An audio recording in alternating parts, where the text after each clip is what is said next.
कि श्रीलंका में अगर इस तरह की स्थिति बनी हुई है, जरा देखिए प्रदर्शनकारियों को और उनको रोकने के लिए पुलिस प्रशासन को कितना मशक्कत वहां पर करना पड़ रहा है। कितनी बड़ी चुनौती इस वक्त श्रीलंका के भीतर खड़ी हो गई है। ये आम लोग हैं, स्टूडेंट हैं, महिलाएं हैं, बच्चे हैं, सब सड़क पर हैं। बौद्ध धर्म से जुड़े हुए लोग भी आपको दिखाई दे रहे हैं, सब सड़कों पर हैं। पूर्व क्रिकेटर भी सड़क पर उतरे हुए हैं, अपनी ही सरकार के खिलाफ सड़क पर उतरकर ये प्रदर्शन इसलिए कर रहे हैं क्योंकि एक दिन पहले ही सरकार ने ऐलान कर दिया कि देश दिवालिया हो चुका है। बीते 3 महीनों से लगातार वहां पर प्रदर्शन हो रहे थे सरकार को लेकर, लेकिन ऐसा लग रहा था कि श्रीलंका की सरकार सोई हुई है, जनता की नहीं सुन रही। और उसका नतीजा क्या हुआ, पूरी दुनिया में ये तस्वीरें इस वक्त देखी जा रही हैं। 4 अलग अलग तस्वीरों के जरिए आप समझ पा रहे हैं कि इस वक्त के हालात श्रीलंका के बेहद भयावह है। लेकिन इसी के साथ हिंदुस्तान के मद्देनजर अगर हम देखें तो हमारे लिए क्या सबक छिपे हुए हैं इसके पीछे, क्योंकि वो हमारा पड़ोसी मुल्क है, छोटा सा मुल्क, 2.2 करोड़ की आबादी वाला ये मुल्क। लेकिन अशोक सज्जनहार जी सीधे आपके पास आते हुए, चूंकि बहुत बड़ा मुल्क नहीं है श्रीलंका, लेकिन जिस तरह के हालात और जितने बुरे दौर से वो गुजर रहा है आजादी के बाद से, वो अपने आप में बहुत सारी तस्वीरें इस वक्त कायम करता हुआ। क्योंकि छोटे छोटे बच्चों के सामने अगर ऐसी स्थिति बन जाए कि 2 समय का खाना खाकर उनको जिंदा रहना पड़े, तो इससे शर्म की बात एक देश के लिए किसी नहीं हो सकती है।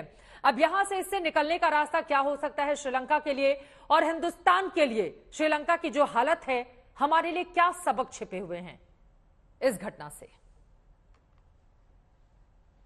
जी चित्रा जी, आपने 2 बहुत ही महत्वपूर्ण प्रश्न किए हैं। एक तो भारत के लिए इसका क्या असर हो सकता है और दूसरा श्रीलंका इस जो स्थिति में आया है वहां से वो कैसे निकल सकता है। तो देखिए, सबसे महत्वपूर्ण बात भारत के लिए यही है जो वहां पर सुरक्षा बनी रहे, वहां पर शांति बनी रहे, वहां पर स्थिरता बनी रहे।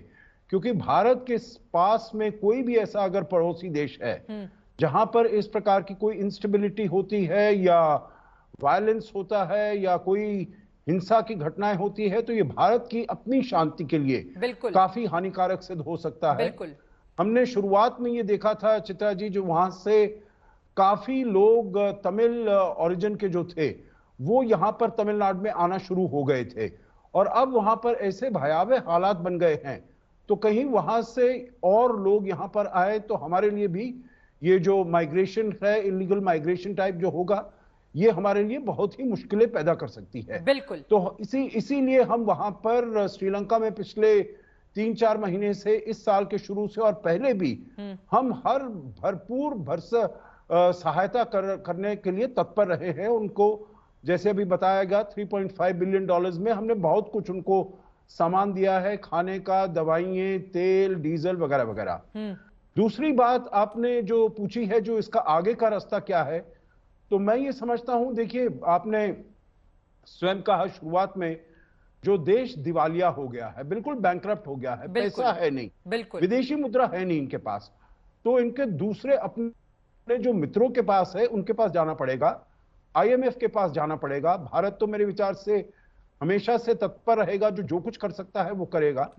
परंतु और भी जो देश हैं, जैसे अमेरिका हुआ, यूरोप हुआ, जापान हुआ, क्योंकि अभी मेरे विचार से चीन से तो कोई ऐसी उम्मीद लगाई नहीं जा सकती। वहां के तो राष्ट्रपति ने स्वयं कहा था, जो चीन से जो उनको उम्मीद थी वो उनकी उम्मीद पर वो खरे नहीं उतरे हैं और चीन यहां पर बिल्कुल भी तवज्जो नहीं दे रहा है, ज्यादा ध्यान नहीं दे रहा है श्रीलंका के ऊपर।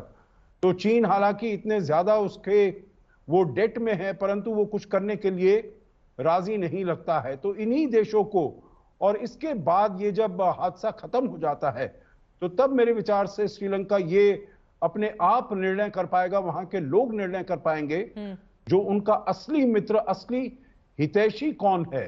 और यकीनन उनको ये पता चल जाएगा जो चीन तो उस दर्जे में, उस कैटेगरी में बिल्कुल भी नहीं आता है।